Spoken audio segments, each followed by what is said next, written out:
میں تمام منصف لوگوں سے، انصاف پسند لوگوں سے یہ اپیل کروں گا کہ وہ تاریخ کی صحیح سمت میں آئیں اور اس سمت میں آ کر انصاف پسند لوگوں کا ساتھ دیں کہ جن کے مقدر میں اللہ تعالیٰ نے فتح لکھ دی ہے۔ یہودیوں کا یہ دعویٰ ہے کہ وہ اسرائیل کی ریاست بنا کر دراصل خدا کے وعدے کو پورا کر رہے ہیں۔ یہ ان کی آبائی زمین ہے جہاں وہ لوٹے ہیں اور انہیں یہاں پر ریاست قائم کرنے کا مکمل حق ہے، یہ ان کا دعویٰ ہے۔ آج میں اس دعوے کو انشاءاللہ آپ لوگوں کے سامنے رکھوں گا اور اس دعوے کو سمجھنے کی کوشش کروں گا کہ اس دعوے میں کتنی صداقت ہے، کہاں تک یہ کریڈیبل ہے اور اس دعوے میں کتنی کریڈیبلٹی ہو سکتی ہے، یہ کتنا اپیلنگ ہے۔ افسوس کے ساتھ مجھے کہنا پڑتا ہے کہ جو لوگ فلسطین اور اسرائیل کے مسئلے پر زیادہ گہری نظر نہیں رکھتے ہیں، وہ اس بات کے قائل ہو چلے ہیں کہ شاید یہودیوں کا بھی اس زمین کے اوپر کوئی حق ہوگا، اس لیے ہونا یہ چاہیے کہ وہ اور فلسطینی دونوں بھائی بھائی بن کر رہیں اور ایک ساتھ اچھے پڑوسیوں کی طرح رہیں۔ لیکن جب ہم اس دعوے کے اوپر غور کرتے ہیں یہودیوں کے، وہ یہ کہتے ہیں کہ تورات میں book of Genesis verse number 3 to 5 اس میں اللہ تعالیٰ نے، خدا نے حضرت ابراہیم علیہ الصلاۃ والسلام سے ایک وعدہ کیا ہے، اور وہ وعدہ یہ ہے کہ ابراہیم، میں نے یہ علاقہ جو مصر کی نہر یعنی دریائے نیل سے لے کر دریائے فرات یعنی عراق تک جاتا ہے، یہ پورا کا پورا علاقہ ابراہیم علیہ الصلاۃ والسلام میں نے آپ کی نسل کے لیے لکھ دیا ہے۔ اس دعوے کی بنیاد پر یہودی اور صہیونی آج یہ سمجھتے ہیں کہ فلسطین ان کا حقیقی وطن ہے اور اس وطن میں حکومت ان کی ہونی چاہیے، چونکہ یہ خدا کا وعدہ ہے اور وہ خدا کے وعدے کو سچا کرنے کی کوشش کر رہے ہیں۔ اگر ہم اس دعوے کو دیکھیں تو اس دعوے کے دراصل دو رخ ہیں۔ ایک رخ تو ہے قومی، یعنی یہودی قوم کو اس کے آبائی وطن ہونے کی بنیاد پر یہ حق ہے کہ وہ یہاں پر ریاست کی تشکیل کرے۔ تو ایک تو رخ یہ ہے اس دعوے کا، اور دوسرا رخ اس دعوے کا مذہبی ہے کہ مذہبی بنیادوں پر یہودیوں کو یہ حق ہے کہ وہ اس زمین کے اوپر اپنی ریاست قائم کریں۔ تو ہم دونوں رخ دیکھتے ہیں کہ قومی اعتبار سے کیا یہ دعویٰ صحیح ہے، قومیت کے اعتبار سے، یا اسی طریقے سے مذہبیت کے اعتبار سے یہ دعویٰ کہاں تک صحیح ہے۔ تو سب سے پہلے ہم قومیت کو لے لیتے ہیں۔ اگر یہی دلیل ہے کہ چونکہ یہود یہاں آج سے 2000 سال پہلے بستے تھے، اس وجہ سے یہودیوں کی یہ سرزمین ہو گئی اور اس وجہ سے یہودیوں کو یہاں پر اپنا ملک قائم کرنے کی اجازت ہو گئی، تو یہ دلیل اس لیے درست نہیں ہے کہ یہودی کوئی پہلی قوم نہیں ہے جو اس علاقے میں بسی ہے۔ یہودی بھی بسے تھے، لیکن ان سے پہلے دو قبیلے جو آج کی تاریخ میں عرب قبیلے کہلاتے ہیں، یہ دو قبیلے یہودیوں سے ہزاروں سال پہلے سے اس علاقے میں رہتے آئے ہیں۔ ان میں پہلے قبیلے کا نام ہے یبوس اور دوسرے قبیلے کا نام ہے کنعان۔ تو یبوسی اور کنعانی دونوں قبیلے اس علاقے کے اندر بستے آئے ہیں، انہی کی اولاد آج کے موجودہ فلسطینی ہیں۔ بلکہ تورات میں یبوس کا تذکرہ آیا ہے۔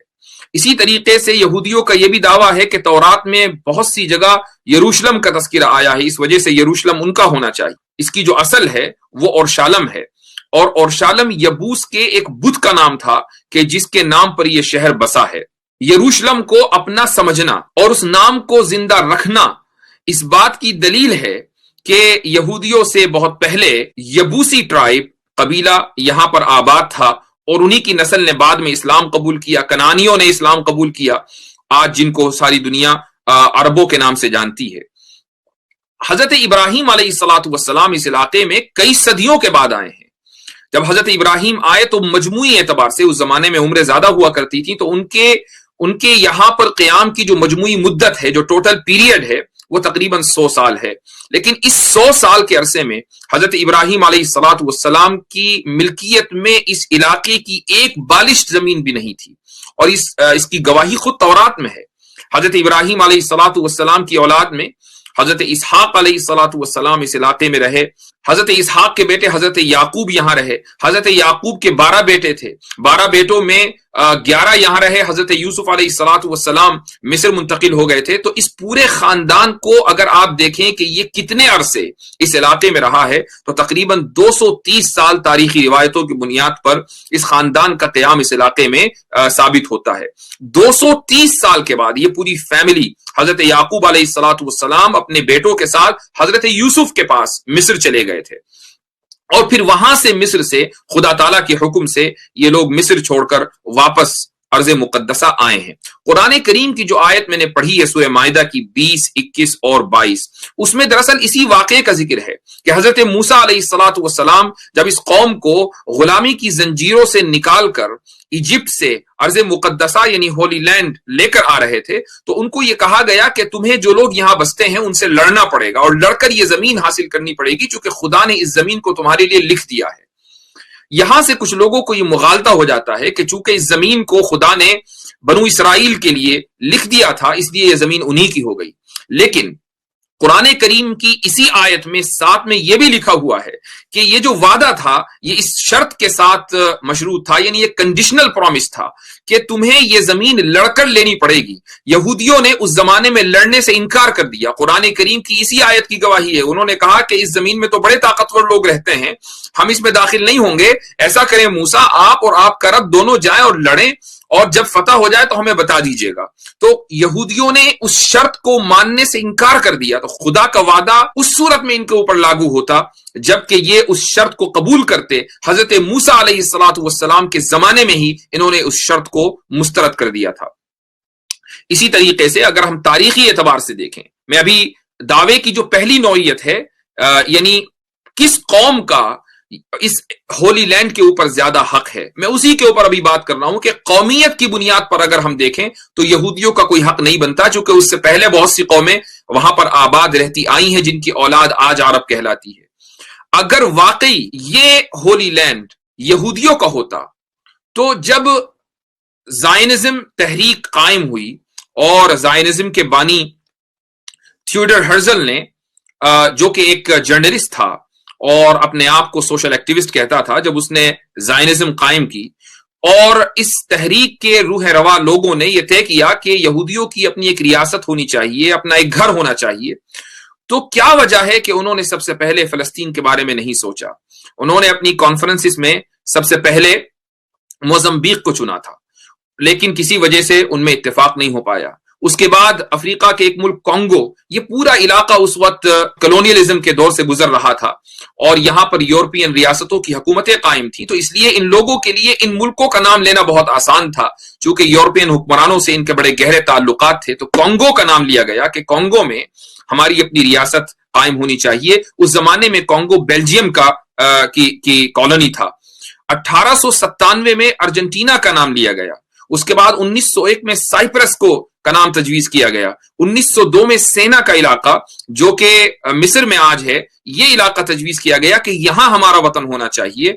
اس کے بعد 1903 میں یوگانڈا کا نام لیا گیا اور پھر آخر میں جا کر یہ طے کیا گیا کہ ہولی لینڈ یعنی فلسطین میں ہمارا وطن ہونا چاہیے۔ اور اس کی وجہ یہ ہے کہ جو علاقوں کے نام بدل رہے تھے، یہ جو تجویزیں الگ الگ آ رہی تھیں، اس تجویز پر اتفاق اس لیے نہیں ہو رہا تھا کہ یہودی ایک بڑی تعداد میں رشیا میں آباد تھے، امریکہ میں آباد تھے اور آج بھی ہیں، اسی طریقے سے یورپین ممالک میں پھیلے ہوئے تھے اور وہ ان علاقوں سے نکلنا نہیں چاہتے تھے، وہ نہیں چاہتے تھے کہ ان علاقوں کی آسائش اور آرام سے نکل کر وہ موزمبیق میں، یوگانڈا میں، کانگو میں ایسی جگہ پر آ کر آباد ہوں۔ تو صہیونیوں نے مذہبی کارڈ کھیلا اور انہوں نے سوچا کہ اگر ہم یہودی مقدس علاقوں کا حوالہ دیں گے اور یہ کہیں گے کہ یہاں یہودیوں کی عبادت گاہیں ہیں، مقدس علاقے ہیں، یہاں حضرت سلیمان علیہ الصلوۃ والسلام تھے، یہ وہ زمین ہے کہ جس کا خدا نے تم سے وعدہ کیا تھا، تو یہودی بڑی تعداد میں ساری دنیا سے چل کر فلسطین میں آباد ہو جائیں گے۔ اور یہ جو مذہبی کارڈ تھا یہ کامیاب ہوا اور اس طریقے سے ریاست وجود میں آ گئی۔ مذہبی کارڈ ہمیشہ کامیاب ہوتا ہے۔ آپ نے دیکھا ہوگا کہ ایودھیا میں جو بابری مسجد کو شہید کیا گیا، ایک مذہبی کارڈ کھیل کر شہید کیا گیا اور وہ مذہبی کارڈ اس طریقے سے کامیاب ہوا کہ اس کا جو پھل ہے آج تک وہ لوگ کھا رہے ہیں کہ جنہوں نے مذہبی کارڈ کھیلا تھا۔ حالانکہ تاریخی بنیادوں پر یہ بات ثابت ہو چکی تھی کہ بابری مسجد کسی بھی مندر کو توڑ کر بنائی نہیں گئی تھی۔ تو ان باتوں سے یہ ثابت ہوا کہ یہودیوں کا قومی اعتبار سے اس علاقے کے اوپر کوئی حق نہیں بنتا اگر ان کی یہ دلیل ہے کہ چونکہ پہلے وہاں وہ لوگ رہتے تھے، ان کے آبا و اجداد رہتے تھے، تو پھر عربوں کا کیس اس سے زیادہ مضبوط ہو جاتا ہے چونکہ ان کے آبا و اجداد یہودیوں سے بہت پہلے سے وہاں رہتے چلے آئے ہیں۔ اس دعوے کا ایک مذہبی رخ بھی ہے اور وہ مذہبی رخ یہ ہے کہ تورات میں ان لوگوں کا دعویٰ ہے یہودیوں کا کہ ہم سے یہ وعدہ کر لیا گیا حضرت ابراہیم سے کہ یہ پورا علاقہ اے ابراہیم علیہ الصلوۃ والسلام آپ کی نسل کو دے دیا گیا، تو تورات کا چونکہ یہ ہم سے وعدہ ہے اس لیے یہ زمین ہماری ہے۔ یہ ایک مذہبی کارڈ ہے۔ ہم غور کرنے کی کوشش کرتے ہیں کہ اس مذہبی دعوے کی کیا حیثیت ہے۔ حضرت ابراہیم علیہ الصلوۃ والسلام کی اولاد میں صرف حضرت اسحاق علیہ الصلوۃ والسلام نہیں ہے، حضرت اسماعیل علیہ الصلوۃ والسلام بھی حضرت ابراہیم کی اولاد ہیں۔ اگر تورات میں یہ وعدہ کر لیا گیا کہ اے ابراہیم اس علاقے کو آپ کی اولاد کو دیا، تو اولاد میں جہاں اسحاق علیہ السلام ہے وہاں اسماعیل علیہ السلام بھی ہے، تو پھر حضرت اسماعیل علیہ الصلوۃ والسلام کی نسل میں جو عرب ہیں ان کا حق اس علاقے پر کیوں نہیں ہے؟ کس بنیاد پر اگر ایک باپ کا انتقال ہوتا ہے اور ایک مکان اس باپ کے دو لڑکوں کے نام آتا ہے، تو ایک بھائی اگر دوسرے بھائی کو بے دخل کر دے تو کیا اس کو انصاف کہا جائے گا؟ کیا دو بھائیوں میں ایک بھائی کا اس مکان کے اوپر زیادہ حق ہوتا ہے اور دوسرے کا کم ہوتا ہے؟ تو اگر ہم مذہبی اعتبار سے بھی دیکھیں تو حضرت اسماعیل علیہ الصلوۃ والسلام کی اولاد میں نبی کریم صلی اللہ علیہ وسلم ہے، اور نبی کریم صلی اللہ علیہ وسلم کے اوپر ایمان لانے والی امت کا بھی پھر اس علاقے کے اوپر اتنا ہی حق ہے اگر یہودی تورات کے ذریعے اپنا حق اس علاقے کے اوپر ثابت کرتے ہیں۔ لیکن یہاں یہ بات ذہن میں رکھنی چاہیے کہ انبیاء علیہ الصلوۃ والسلام کی جو فیملی ہوتی ہے، انبیاء علیہ الصلوۃ والسلام کی آل اور اولاد، وہ لوگ ہوتے ہیں کہ جو انبیاء کے طریقے کے اوپر چلیں۔ اگر ان کا نسبی تعلق انبیاء سے ہو لیکن وہ انبیاء کے طریقے پر نہ چلتے ہوں تو پھر وہ ان انبیاء کی اولاد نہیں مانے جاتے۔ حضرت نوح علیہ الصلوۃ والسلام کو یہودی بھی مانتے ہیں، جس طریقے سے مسلمان مانتے ہیں یہودی بھی مانتے ہیں، عیسائی بھی مانتے ہیں۔ حضرت نوح علیہ الصلوۃ والسلام کا ایک بیٹا تھا کہ جس نے حضرت نوح پر ایمان لانے سے انکار کر دیا تھا۔ جب سیلاب آیا اور وہ سیلاب میں ڈوبنے لگا تو حضرت نوح علیہ الصلوۃ والسلام نے اپنے رب سے دعا کی کہ اللہ میرے اس بیٹے کو بچا لیجئے۔ تو اللہ تعالیٰ نے کیا کہا؟ اللہ تعالیٰ نے فرمایا کہ انہ لیس من اہلک، یہ تمہارے خاندان میں سے نہیں ہے۔ حالانکہ وہ نسبی بیٹا تھا، وہ حضرت نوح کا اپنا بیٹا تھا، لیکن اللہ کہہ رہا ہے کہ انہ لیس من اہلک، یہ تمہارے خاندان میں سے نہیں ہے، انہ عمل غیر صالح۔ اس سے یہ ثابت ہوا کہ انبیاء علیہ الصلوۃ والسلام کی اولاد وہ اس وقت مانی جاتی ہے جب وہ انبیاء علیہ الصلوۃ والسلام کے مشن کے اوپر چلے اور انبیاء کے طریقے کے اوپر، ان کی سنت کے اوپر چلے۔ اگر وہ ان کے طریقے کو بدل دے، ان کی خلاف ورزی کرے، تو پھر وہ انبیاء کی اولاد نہیں ہے، اگرچہ ان کا نسبی تعلق اس نبی سے کتنا ہی گہرا کیوں نہ ہو۔ آج یہ دیکھا جانا چاہیے کہ آل ابراہیم کون ہے؟ حضرت ابراہیم علیہ الصلوۃ والسلام کی آل یعنی فیملی میں اور ان کے فالوورز میں کون لوگ ہیں؟ کیا یہودی یہ دعویٰ کر سکتے ہیں کہ ہم حضرت ابراہیم علیہ الصلوۃ والسلام کی بات ماننے والے ہیں، ہم حضرت ابراہیم کی سنت پر چلنے والے ہیں؟ کیا یہودی آج کی تاریخ میں یہ ثابت کر سکتے ہیں؟ ہرگز نہیں۔ حضرت موسیٰ علیہ الصلوۃ والسلام کے زمانے میں ہی یہودیوں نے گائے کی پوجا شروع کر دی تھی۔ حضرت ابراہیم علیہ الصلوۃ والسلام کی توحید کے قصے تو پورے قرآن کریم میں جگہ جگہ بکھرے ہوئے ہیں۔ حضرت ابراہیم علیہ الصلوۃ والسلام اتنے بڑے توحید کے داعی تھے کہ انہوں نے توحید کے اوپر زبردست دلائل دیے ہیں جن کو قرآن کریم نے نقل کیا ہے۔ لیکن وہ لوگ جو ابراہیم علیہ الصلوۃ والسلام کو اپنا جد امجد مانتے ہیں، اپنا فور فادر مانتے ہیں، وہ حضرت موسیٰ کے دور میں ان کے سامنے گائے کی پوجا کر رہے تھے۔ یہ وہ لوگ ہیں جو انبیاء علیہ الصلوۃ والسلام کے قتل کے مرتکب ہیں۔ دنیا میں وہ کون سا جرم ہے جو یہودیوں نے انجام نہ دیا ہو؟ حضرت زکریا علیہ الصلوۃ والسلام کو انہوں نے قتل کیا، حضرت یحییٰ علیہ الصلوۃ والسلام کو انہوں نے قتل کیا، حضرت لوط علیہ الصلوۃ والسلام کے اوپر انہوں نے الزام لگایا کہ وہ اپنی بیٹیوں کے ساتھ زنا کیا کرتے تھے، والعیاذ باللہ۔ حضرت سلیمان علیہ الصلوۃ والسلام کے اوپر انہوں نے الزام لگایا۔ حضرت عیسیٰ علیہ الصلوۃ والسلام کو ولد الزنا یعنی زنا کے نتیجے میں پیدا ہونے والا، یہ حضرت عیسیٰ علیہ الصلوۃ والسلام کے بارے میں والعیاذ باللہ کہا۔ تو خود ان حرکتوں کا اعتراف آج یہودی کرتے ہیں اور ان کی کتابوں میں یہ ساری باتیں لکھی ہوئی ہیں۔ تو کس بنیاد پر وہ کہہ سکتے ہیں کہ ہم حضرت ابراہیم علیہ الصلوۃ والسلام کی آل اولاد میں سے ہیں؟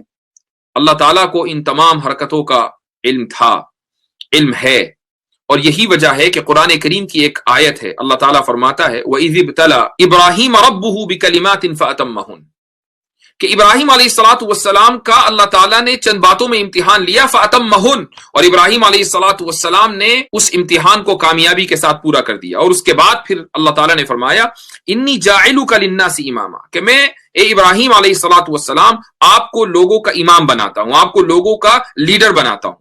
تو حضرت ابراہیم علیہ الصلوۃ والسلام نے یہ فرمایا کہ ومن ذریتی، اے اللہ میری اولاد کو بھی آپ اسی منصب پر فائز کریں، میری اولاد کو بھی آپ لیڈر بنائیں، امام بنائیں۔ تو اللہ تعالیٰ نے فرمایا لا ینال عہد الظالمین، کہ ظالم لوگوں کے لیے میرا وعدہ نہیں ہے۔ اللہ جانتا تھا کہ حضرت ابراہیم علیہ الصلوۃ والسلام کی اولاد میں کچھ لوگ ظالم ہوں گے۔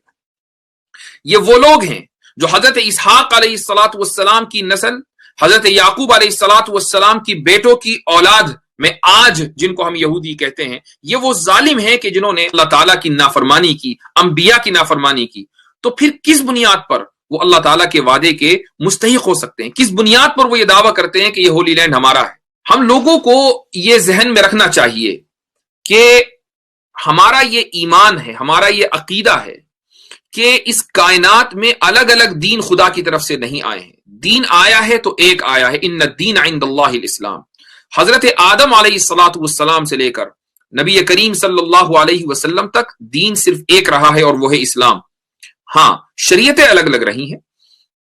حضرت نوح کی شریعت الگ تھی، حضرت ابراہیم کی شریعت الگ تھی، حضرت موسیٰ علیہ الصلوۃ والسلام کی شریعت الگ تھی، حضرت عیسیٰ علیہ الصلوۃ والسلام کی شریعت الگ تھی، نبی کریم صلی اللہ علیہ وسلم کی شریعت الگ ہے۔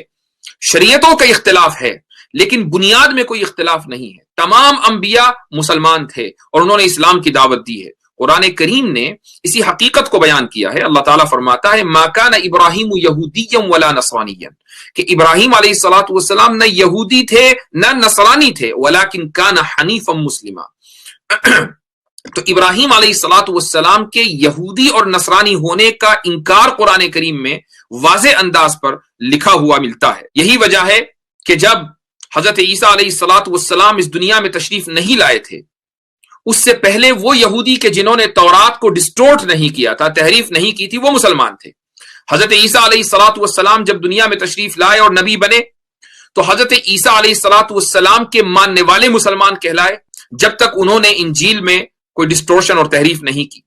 اس کے بعد پھر نبی کریم صلی اللہ علیہ وسلم نبی بنے، آپ کی بعثت ہوئی تو آپ کے ماننے والے مسلمان کہلائے۔ آج کی تاریخ میں اگر ہم یہ دیکھیں کہ حضرت ابراہیم کو سب سے زیادہ کون مانتا ہے، بات نسبی تعلق کی نہیں ہے، بات دینی تعلق کی ہے کہ حضرت ابراہیم کی سنت کے اوپر آج کی تاریخ میں کون سب سے زیادہ چلتا ہے۔ آپ اسلام میں دیکھیں، ہماری شریعت، نبی کریم صلی اللہ علیہ وسلم کی شریعت میں دیکھیں کہ حج کا ایک ایک رکن حضرت ابراہیم علیہ الصلوۃ والسلام کی یادگار ہے۔ وہ مینا گئے تو مسلمان مینا جاتے ہیں، انہوں نے طواف کیا تو مسلمان طواف کرتے ہیں، وہ عرفات گئے تو مسلمان عرفات جاتے ہیں، وہ مزدلفہ میں ٹھہرے تو مسلمان مزدلفہ میں جاتے ہیں، انہوں نے احرام باندھا تو مسلمان احرام باندھتے ہیں، انہوں نے حج کا اعلان کیا۔ دنیا کے لیے ہر ایک مسلمان کی یہ تمنا ہوتی ہے کہ کسی طریقے سے وہ اپنی زندگی میں ایک بار حج کر لے۔ یہ ابراہیم علیہ الصلوۃ والسلام کی دعا اور دعوت کا نتیجہ تھا۔ یہ اس اعلان پر لبیک مسلمان کہتے ہیں کہ جو ابراہیم علیہ الصلوۃ والسلام نے صدیوں پہلے کیا تھا۔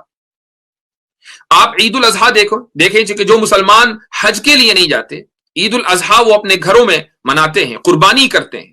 یہودیوں کے یہاں بھی قربانی تھی، لیکن حضرت عیسیٰ علیہ الصلوۃ والسلام کے 70 سال کے بعد جب رومنز نے فلسطین کے اوپر قبضہ کیا، اس وقت سے یہودیوں نے قربانی کو ترک کر دیا۔ مسلمانوں کے یہاں قربانی کبھی ترک نہیں ہوئی۔ وہ عید الاضحیٰ کے موقع کے اوپر ہر سال پوری دنیا میں حضرت ابراہیم علیہ الصلوۃ والسلام کی سنت کو زندہ کرتے ہیں۔ اسی طریقے سے ہماری تو نماز بھی حضرت ابراہیم علیہ الصلوۃ والسلام پر درود بھیجے بغیر ناقص رہتی ہے۔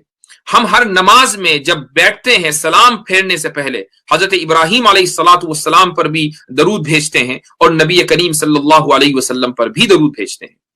تو مسلمانوں سے زیادہ آج کی تاریخ میں نبی کریم صلی اللہ علیہ وسلم کی بعثت کے بعد سے لے کر آج تک اور قیامت تک حضرت ابراہیم علیہ الصلوۃ والسلام کی اتباع کرنے والا کوئی دوسرا نہیں ملے گا۔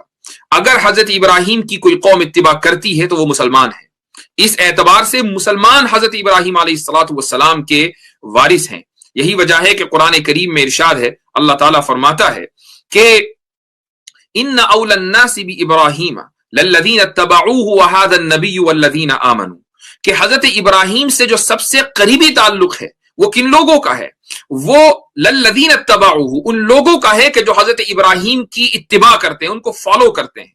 اور اس کے بعد اللہ تعالیٰ نے پوائنٹ آؤٹ کر دیا کہ یہ نبی یعنی نبی کریم صلی اللہ علیہ وسلم حضرت ابراہیم کی اتباع کرتے ہیں، والذین آمنوا، اور حضرت نبی کریم صلی اللہ علیہ وسلم پر ایمان لانے والے حضرت ابراہیم کی اتباع کرتے ہیں۔ تو حضرت ابراہیم سے سب سے گہرا تعلق نبی کریم صلی اللہ علیہ وسلم اور آپ کے ماننے والوں یعنی مؤمنین کا ہے۔ ایک اور آیت میں اللہ تعالیٰ فرماتے ہیں وَلَقَدْ كَتَبْنَا فِي الزَّبُورِ مِن بَعْدِ الذِّكْرِ أَنَّ الْأَرْضَ يَرِثُهَا عِبَادِيَ الصَّالِحُونَ، کہ ہم نے زبور میں لکھ دیا تھا، آج اولڈ ٹیسٹمنٹ کا وہ حصہ ہے، اس میں لکھ دیا تھا کہ اس زمین کے وارث میرے نیک بندے ہوں گے۔ اور نیک بندے کون ہیں؟ نیک بندے وہ ہیں جو نبی کریم صلی اللہ علیہ وسلم کے اوپر ایمان لائے اور آپ صلی اللہ علیہ وسلم کے ذریعے حضرت ابراہیم علیہ الصلوۃ والسلام کی سنتوں کو انہوں نے جانا، پہچانا اور ان کے اوپر عمل کیا۔ قرآن کریم کی یہ آیتیں اس بات کی واضح دلیل ہیں کہ اگر اللہ تعالیٰ نے اس ہولی لینڈ کا ابراہیم علیہ الصلوۃ والسلام سے وعدہ کیا تھا تو پھر حضرت ابراہیم علیہ الصلوۃ والسلام کی جو ذریت ہے، وہ ذریت کہ جو حضرت ابراہیم کی سنت کو آج زندہ کیے ہوئے ہے، نسبی تعلق کی بات نہیں ہو رہی ہے، نسبی تعلق پر بھی بات کرنی ہے تو حضرت اسماعیل سے نسبی تعلق ثابت ہے، تو نسب کے اعتبار سے اور اتباع کے اعتبار سے، فالو کرنے کے اعتبار سے، دونوں اعتبار سے مسلمان اس بات کے حقدار ہیں کہ یہ زمین ان کو ملے خود تورات کی گواہی کے مطابق۔ یہ ساری بات میں اس لیے کہہ رہا ہوں چونکہ ہم یہ دیکھ رہے ہیں کہ کچھ عرصے سے مغربی اور یہودی پروپیگنڈے کی بنیاد پر لوگ یہ سمجھنے لگے کہ بھئی یہ زمین ان کے آبا و اجداد کی تھی، یہ لوٹے ہیں تو ان کو حق ہے یہاں پر ریاست قائم کرنے کا۔ ان تمام دلائل کی بنیاد پر یہ بات ثابت ہو چکی ہے کہ یہودیوں کو نہ تو قومیت کی بنیاد پر وہاں ریاست قائم کرنے کا کوئی حق تھا اور ہے، اور نہ ہی مذہبی بنیاد پر وہاں کوئی ریاست قائم کرنے کا حق ہے۔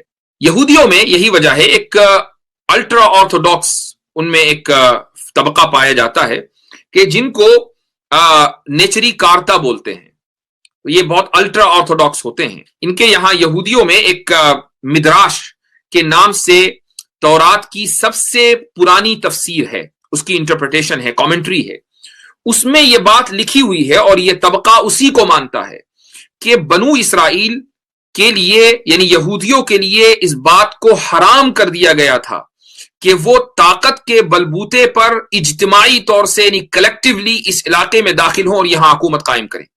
اگر آئندہ کبھی ان کی حکومت قائم ہوگی تو وہ انسانی کوششوں کی بنیاد پر نہیں ہوگی، ورنہ یہودیوں کی مغفرت نہیں ہو سکتی، خدا ان کو معاف نہیں کرے گا۔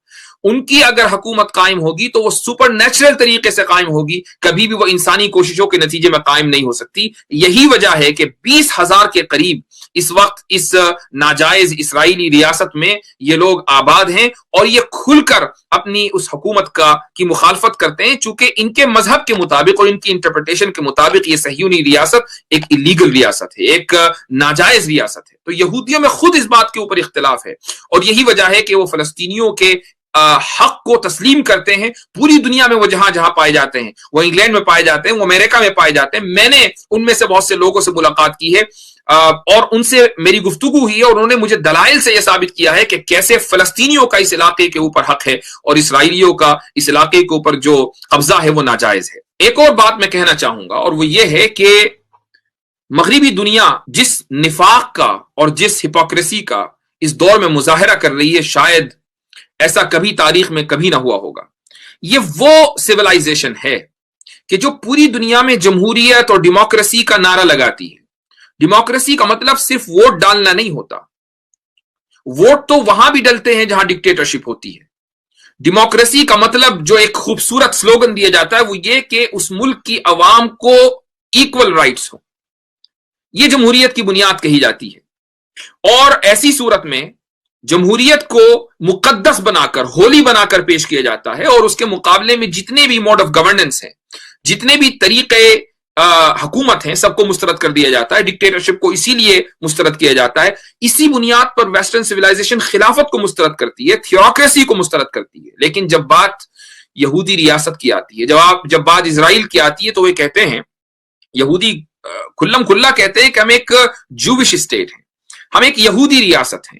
یہودی ریاست کا کیا مطلب ہے؟ اگر یہودی ریاست کا مطلب یہ ہے کہ ایک مذہبی ریاست ہے تو اسی کو تھیوکریسی کہا جاتا ہے. اور ویسٹرن سٹینڈرڈ کے مطابق تو تھیوکریسی سب سے بڑا جرم ہے. لیکن یہودی اگر وہ جرم کریں تو یہ جرم نہیں رہتا، بلکہ یہ مغربی دنیا کے لیے کار ثواب بن جاتا ہے. اور اگر یہودی ریاست سے مراد قومی ریاست ہے کہ یہ ریاست صرف ایک خاص قوم کے لیے ہوگی اور دوسری قوم اگر اس علاقے کے اندر بسے گی تو وہ سیکنڈ کلاس سٹیزن ہوگی، اسی کو اپارتھائڈ کہا جاتا ہے. اپارتھائڈ کیا ہے؟ یعنی نسل اور رنگ کی بنیاد پر حکومت کا قیام. نیلسن منڈیلا نے جو ساؤتھ افریقہ میں گوروں کے خلاف جد و جہد کی تھی، محاذ قائم کیا تھا اور پوری زندگی انہوں نے وقف کر دی تھی اپنے ملک کو آزاد کرانے میں، وہاں کیا ہوتا تھا؟ انہوں نے ساؤتھ افریقہ میں اس لیے جد و جہد کی گوروں کے خلاف چونکہ گوروں نے ایک نسلی ریاست وہاں قائم کی ہوئی تھی. جو حقوق گوروں کے تھے وہ کالوں کے نہیں تھے. ساری دنیا نے نیلسن منڈیلا کی تعریف کی، ساری دنیا نیلسن منڈیلا کے ساتھ کھڑی ہو گئی. لیکن جب وہی حرکت یہودی کرتے ہیں، فلسطینیوں کے خلاف کرتے ہیں، فلسطینیوں کے بچوں کو شہید کر دیتے ہیں، ان کے جوانوں کو بے روزگار رکھتے ہیں، ان کے بوڑھوں کو دن دہاڑے قتل کر دیتے ہیں، ان کی عورتوں کو ریپ کرتے ہیں، تو دنیا خاموش رہتی ہے اور مغربی میڈیا کی زبان سے ایک لفظ فلسطینیوں کے حق میں ادا نہیں ہوتا. اس لیے کم سے کم مسلمانوں کو یہ چاہیے کہ وہ اس بات کو ذہن میں رکھیں کہ فلسطین کا مسئلہ اسلام کا مسئلہ ہے، فلسطین کا مسئلہ مسلمان کا مسئلہ ہے. یہ مسئلہ صرف اس لیے نہیں ہے کہ نبی کریم صلی اللہ علیہ وسلم نے معراج کے موقع پر وہاں نماز پڑھی تھی، بلکہ اس لیے ہے کہ مسلمان حضرت ابراہیم علیہ الصلاۃ والسلام کے وارث ہیں، اور حضرت ابراہیم علیہ الصلاۃ والسلام سے اللہ تعالیٰ نے یہ وعدہ کیا تھا کہ ہولی لینڈ حضرت ابراہیم کے وارثوں کو ملے گی. تو جو حضرت ابراہیم کا حقیقی جانشین ہے، یہ زمین بھی پھر اسی کی ہے. اس لیے یہ مسئلہ دو قوموں کا مسئلہ نہیں ہے. میں نے اسی لیے شروع میں یہ بات کہی تھی کہ یہ خیر اور شر کے درمیان جنگ ہے، یہ ظلم اور انصاف کے درمیان جنگ ہے. اور مسلمانوں کو ساری دنیا کے کم سے کم یہ اویئرنیس پیدا کرنی چاہیے کہ وہ انصاف کے ساتھ کھڑے ہوں اور ظلم کو وہ دن رات کنڈیم کریں. جب تک ظالم کو ظالم نہیں کہا جائے گا اور اس کے ہاتھ کو پکڑ کر روکا نہیں جائے گا، وہ ظلم سے باز نہیں آئے گا.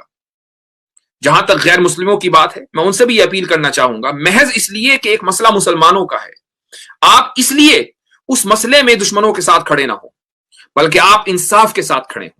آپ اس پوری جو گفتگو ہی ہے اس کی بنیاد پر دیکھیں کہ کس قوم کا، کس مذہب کے ماننے والوں کا اس زمین کے اوپر بنیادی حق ہے.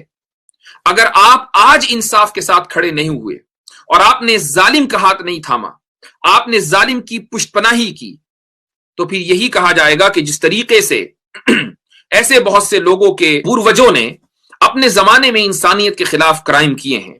ہم جانتے ہیں کہ آرینز بھارت میں باہر سے آئے ہیں اور انہوں نے وہاں کے بھارت کے مول نواسیوں کو کھدیڑ کر اپنی ایک چھوٹی چھوٹی ریاستیں قائم کر لی تھیں، اور آج وہ دھڑلے سے یہ کہتے ہیں کہ ہم یہاں کے حقیقی باشندے ہیں. کچھ یہی نیریٹو یہودیوں کے یہاں چل رہا ہے کہ وہ باہر سے آئے اور اس کے بعد انہوں نے اپنی ریاست قائم کی اور آج وہ یہ کہہ رہے ہیں کہ ہم یہاں کے اصل باشندے ہیں. اس لیے غیر مسلموں کو ظلم کا ساتھ نہیں دینا ہے، انصاف کا دامن تھامنا ہے اور تاریخ کی اس سمت کے اوپر کھڑا ہونا ہے جس سمت کے مقدر میں خدا نے جیت اور فتح لکھی ہے. دعا کرتا ہوں کہ اللہ سبحانہ و تعالی مظلوم فلسطینیوں کی مدد فرمائے اور ساری امت مسلمہ کو یہ سمجھنے کی توفیق عطا فرمائے کہ مسئلہ فلسطین صرف فلسطینیوں کا مسئلہ نہیں ہے، بلکہ یہ پوری امت مسلمہ کا اور ہر مسلمان کا ایک ذاتی مسئلہ ہے. جزاکم اللہ خیر الجزاء وآخر دعوانا ان الحمد للہ رب العالمین.